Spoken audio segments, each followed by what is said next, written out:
Hello, this is Lady Boulay, and I hope you're having a lovely day. Thank you for your support. Thank you for subscribing to the channel. Thank you for your comments, and thank you for your thumbs up. Thank you for all you do to support the channel. And yes, we are commanded to love one another, whether we want to or not, or whether we agree with each other or not. And so I thought you might like to hear the update on those 3 heifers in Birmingham that locked a woman into a hair braiding shop because she wouldn't pay an extra $50 after they had quoted her $200 for the job. So this is what came across my For You page on TikTok, which is the reason I'm doing this video. Breaking news. So the owner of Mama Braiding Hair has been released on bail. Yes. Today being Thanksgiving, she has been released around 12:45 or 12 o'clock. Yes, so when you go to the Birmingham County Jail website, you will actually find it over there that she has been released. But the sad news is the 2 ladies were not released on bail. They are still in jail. And I believe that we will get to hear her side of the story because according to blacknews.com, the customer actually attacked her first. That is why she went for the customer, but we don't know about it. And the police even said after checking the footage, they didn't see the customer attacking her first. Okay, so I think it's a good news. It's a good news. And then also people are saying that the customer herself is not a Black American. Did you know about this? That the customer is not a Black American because of her name, Jessica Odum. It's an African, so it's either African parent. Like, hey, this is going to be really funny if she's indeed an African. It's going to really be funny because the live stream yesterday was fire, and I posted some of the highlights. So if you check the status, you will see it. But fingers crossed. Let's see what is going to happen. If she's African, if she's not African, if what she did is right or wrong, or if she was at fault or she wasn't. We are going to know about this. Okay, fly with this video. So this is another example of an African trying to change the narrative. They really think they're smart. They think they're so smart. And that's why they come over here doing all this crooked stuff. But I'm going to tell you something. You're not smarter than the laws on the books in the United States of America. So let's look at the facts. He says that the owner of the shop, Mama's Gifted Hands, has been released on bail. First of all, they're being held without bond. That means you can't bail them out. You can't bail them out because they are a flight risk. That's the first thing. The second thing is, in order to get bailed out, let's say that they were under $250,000 bond. So if they get a bail's bondsman, he would have to pay 10% of that, which is $25,000. But if somebody from her community decided to come and bail her out, who was not a bail's bondsman, they would have to pay the full $250,000 because she is a flight risk. They are being held without bond until the trial. They're going to have to go on trial for that. They are charged with kidnapping. That is a serious charge. And I will remind anybody that's listening that might not be an American is that America actually does operate on laws, enforceable laws. That doesn't mean that the laws are always enforced, but they are always enforceable. So let's look at what's happening with these women. Let's look at the true update and not what this guy just said. And this comes from blacknews.com. Someone asked, are the African hair braiders arrested for kidnapping still being held in the Jefferson County Jail? The answer, yes.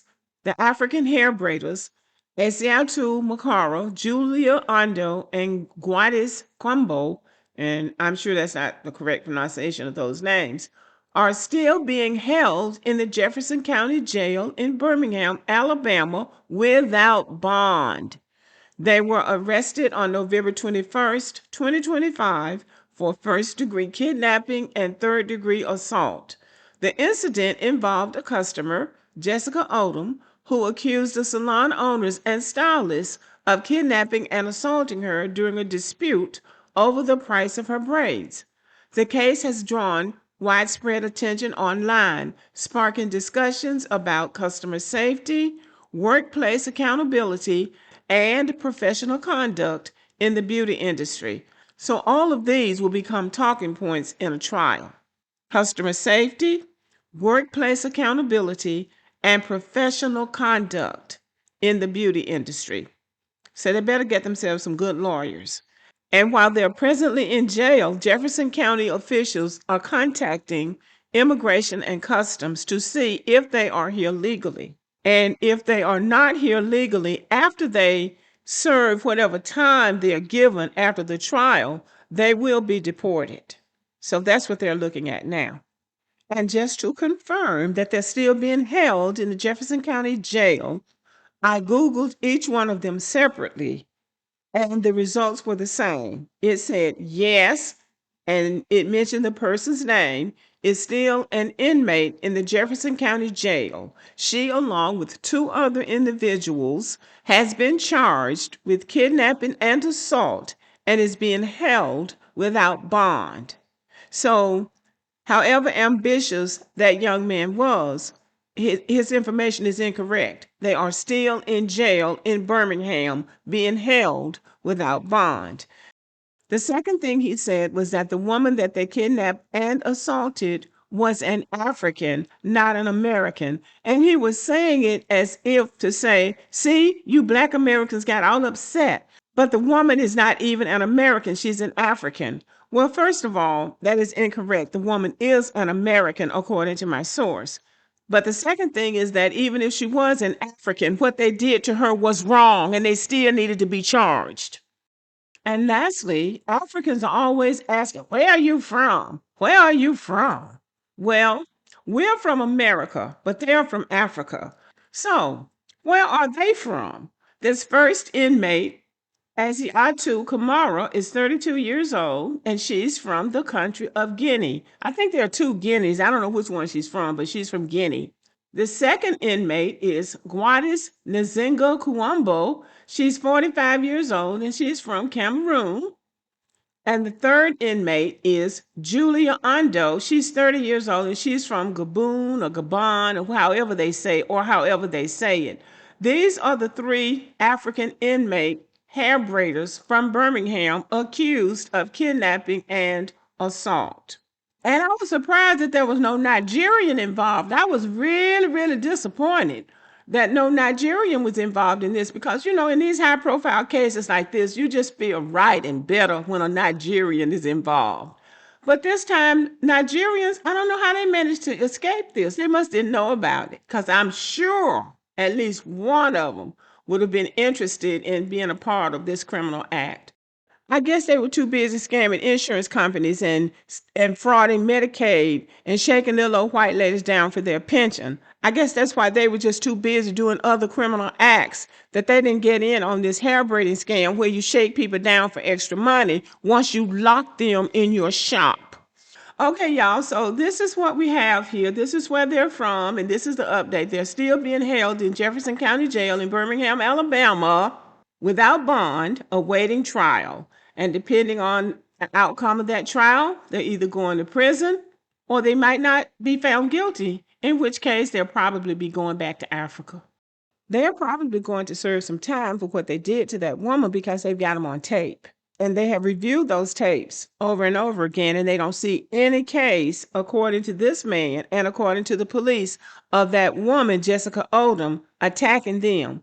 So that was an intimidation tactic, kidnapping her and then assaulting her. These Africans have done a very good job of coming over here and making a bad reputation for themselves. High on the list are Nigerians and Somalis, probably because they're in the largest numbers. It seems like they all have elements of criminality from wherever they came from in Africa. So they're in the right place. They're in the right place to test their criminal skills to see how much they can get away with. Now we see the Somalis in Minnesota kicking and screaming because they're getting ready to send them back home. Because they can live in Somalia, they're running back over there vacationing and then coming here living off the government while they're calling us lazy and we don't have any fathers and all this kind of stuff, trying to look down on Black Americans. Criminals that need to go home. I'm going to be doing a video on the Nigerians versus the Somalis and showing what a detriment they are proven to be to our society. Okay, y'all, thank you for listening. Have a good day.